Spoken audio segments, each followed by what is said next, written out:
40 साल बाद किसी भारतीय प्रधानमंत्री की न्यूजीलैंड यात्रा और इस विजिट ने इंडो पैसिफिक पॉलिटिक्स में एक नया चैप्टर खोल दिया। पीएम नरेंद्र मोदी के न्यूजीलैंड टूर के दौरान 18 बड़े एग्रीमेंट साइन हुए। लेकिन सवाल ये है, आखिर न्यूजीलैंड अब इंडिया के लिए इतना इम्पोर्टेंट क्यों हो गया? ये विजिट सिर्फ एक डिप्लोमेटिक टूर नहीं थी। रिपोर्ट्स के मुताबिक लगभग 40 साल बाद किसी इंडियन प्राइम मिनिस्टर ने न्यूजीलैंड का बायलैटरल विजिट किया। इससे दोनों देशों के बीच पॉलिटिकल ट्रस्ट और स्ट्रैटेजिक कोऑपरेशन को एक नई डायरेक्शन मिलने की उम्मीद है।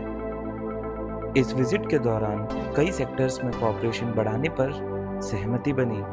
इनमें ट्रेड और investment, agriculture, food processing, education, science and technology, innovation, renewable energy, sports, tourism और पीपल टू पीपल एक्सचेंज जैसे एरियाज शामिल बताए जा रहे हैं।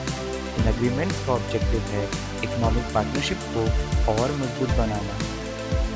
इंडिया और न्यूजीलैंड दोनों इंडो पैसिफिक रीजन को फ्री, ओपन और रूल्स बेस्ड रखने की बात करते आए हैं। Maritime security, supply chain resilience और रीजनल स्टेबिलिटी जैसे इश्यूज पर कोऑपरेशन को और डीपन करने की भी चर्चा हुई। ये विजिट स्ट्रैटेजिक पर्सपेक्टिव से भी काफ़ी इम्पोर्टेंट मानी जा रही है।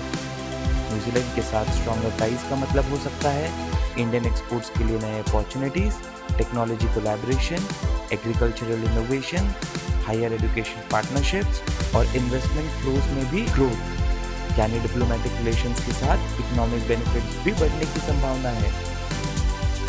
40 साल बाद की ये हिस्टोरिक विजिट सिर्फ सिंबलिज्म तक सीमित नहीं है। अगर इन एग्रीमेंट्स पर इफेक्टिवली इम्प्लीमेंटेशन होता है तो इंडिया और न्यूजीलैंड की पार्टनरशिप इंडो पैसिफिक में और भी मजबूत हो सकती है। आपको क्या लगता है, क्या ये विजिट इंडिया के लिए मेजर डिप्लोमेटिक सक्सेस है? कमेंट करके अपनी राय ज़रूर बताएं और ऐसे ही जियोपॉलिटिक्स, डिप्लोमेसी और वर्ल्ड अफेयर्स की फैक्ट बेस्ड एनालिसिस के लिए जनरल लाइफ को सब्सक्राइब करना मत भूलिए और हमें सपोर्ट कीजिए।